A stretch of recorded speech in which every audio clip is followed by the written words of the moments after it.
Tracker took a week off, but unfortunately, Fog Entertainment took two, and now we are here with a very late review. Welcome back, guys, to the channel. Yeah, so let's talk about it. Tracker, after episode 4, it took a week off. I was expecting to watch episode 5. I was waiting for it to be released. It didn't come out.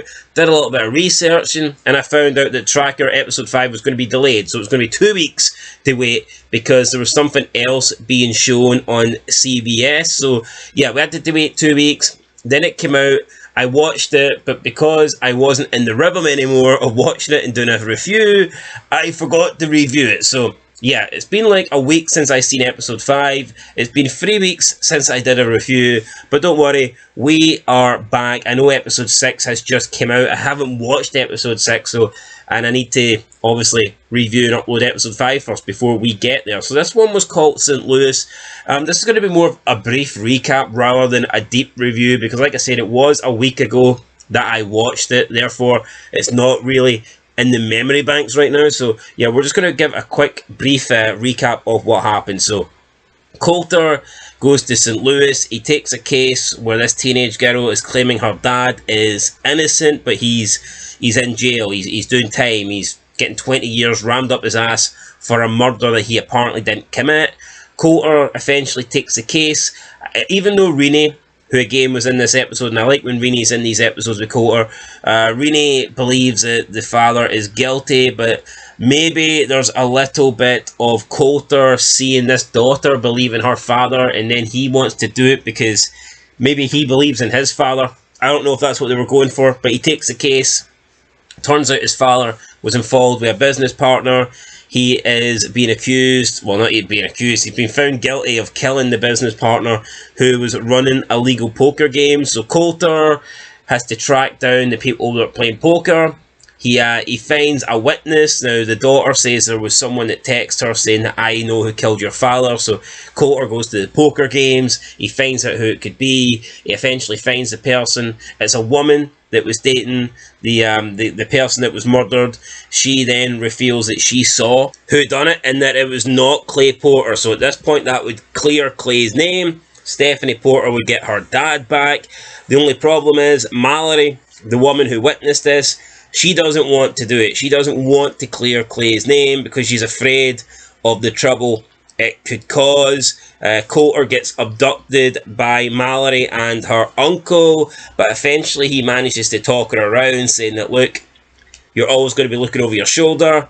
Why don't you help me put this guy away? So she agrees to help Colter, and it turns out the guy they're looking for is called Caesar, and his lawyer is Grant, the same lawyer that Clay Porter used. So it turns out that Grant could have helped Clay, but he was like withholding information because he wanted Clay to go down and take the rap for what Caesar done. So, I mean, we got our basic Tracker showdown where Colter and Mallory go to meet up with Caesar, and Grant, Renee gets herself involved, and Caesar and Grant end up kidnapping her. So yeah, Renee is there. It's 3-on-2. Can Colter save the day and rescue the women?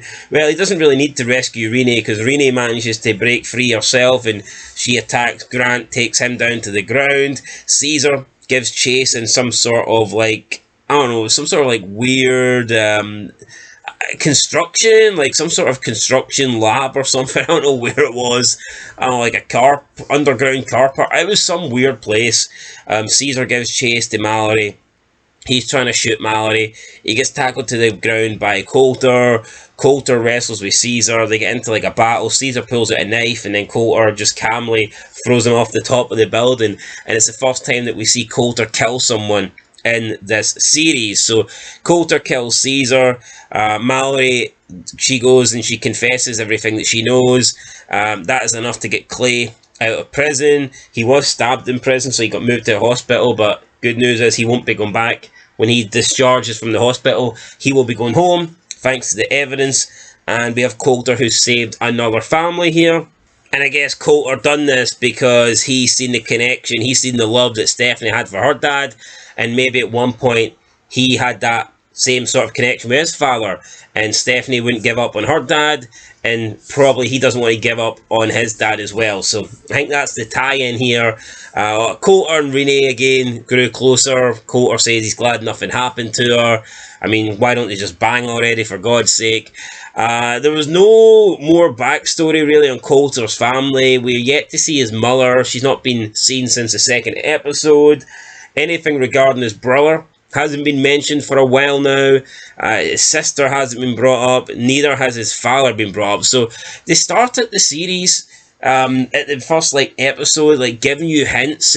Obviously, you had the flashbacks, and then you had the call from his brother, and then you had him meeting up with his mother, and his mother telling Colter to ignore his brother, not to take the calls. The first episode actually touched upon the family stuff and the backstory of the family quite a lot, but since then it's been put on the back burner, and I don't think it's helping. And another thing, a lot of these episodes, they do feel the same. The formula is always the same.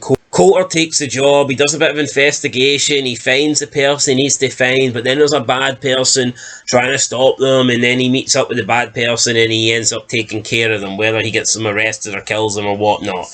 It does feel a little bit predictable.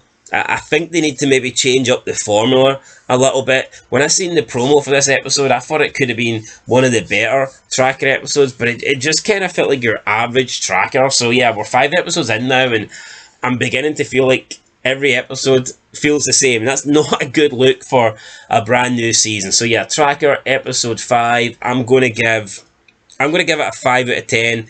Can't really get any more than that. It was average, and that's the average score. So yeah, guys, a 5 out of 10.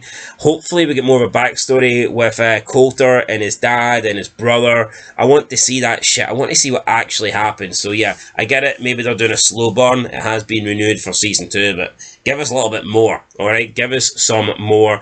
And also, Bob in this episode wasn't here, so he was moving his mother. So yeah, we didn't get to see Bob this episode. Maybe he will return next time too. So there you go, guys. 5 out of 10 for Tracker.